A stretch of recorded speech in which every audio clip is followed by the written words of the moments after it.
This is to all y'all. It's documented by the nonprofit United Against Nuclear Iran. Since the imposition of the price cap, 86 tankers in the Ghost Fleet that ships illicit Iranian oil have switched to carrying Russian oil instead. Half of these vessels were flagged by Panama.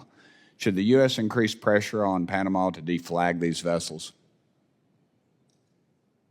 A simple yes or no would be. Yes. Okay. Yes, they should. Yes. That's sort of a leading question, but I appreciate the emphasis on it. How important is the Ghost Fleet to financing Russia and Iran's war machines? Ma'am, we'll start with you ladies first. I don't have information on the importance of the Ghost Fleet to direct war efforts. Okay. It's indispensable. Iran has a small and very rickety fleet of tankers. Russia has very few tankers. Without those Ghost Fleet tankers, they cannot export their oil. If you take out the Ghost Fleet tankers, they're out of business. Okay. Do you agree, sir? Yes, and also in general, any macroeconomic lifeline. Say that again, I'm sorry. Yes, and in general, any macroeconomic lifeline, because the revenues generated will go towards funding the war effort. All right. Iran sold 1 million more barrels of oil per day in March 2024 than in March of 2020. Do you feel like this administration, the Biden administration, is doing everything it can to stop the sale of U.S. sanctioned oil? I think it's important to recognize that while there's what we can do to stop the sale of oil, there's also the fact that the Iranian regime is selling the oil very cheap, and China is willing to buy. So it's not just how we think about punishing or targeting Iranian sales, but what we can do about the purchasers. And here, because of this emerging and deepening strategic alliance between Moscow, Tehran, and Beijing, it's not just about targeting the Iranian oil sales. And I also think it's important to mention here, as we talk about oil sales and how it funds Iran or Russia's war machine, that Iranian terror is extremely cheap.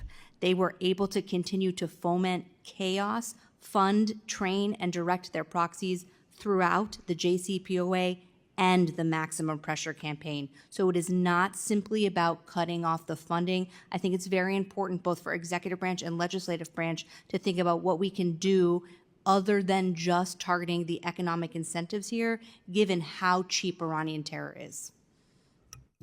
Y'all agree with that? Yeah, partially. If again, to go back to the cocktail, and forgive me for the analogy, if it's a martini, the macroeconomic pressure is... I'm Southern Baptist, so I have no idea what you're talking about. Please feel free to explain. Venom. Is Iranian terror cheap?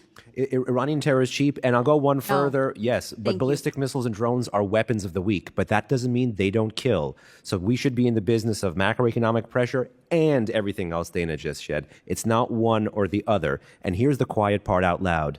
Iran seldom changes its foreign and security policy. Iran has been on this collision course for 45 years under the leadership of the Islamic Republic. And so long as we treat the symptoms and not the cause, we're not going to get to the root problem here.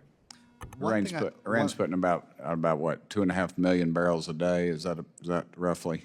2.2 to 2.4, depending on estimates, and then... Right.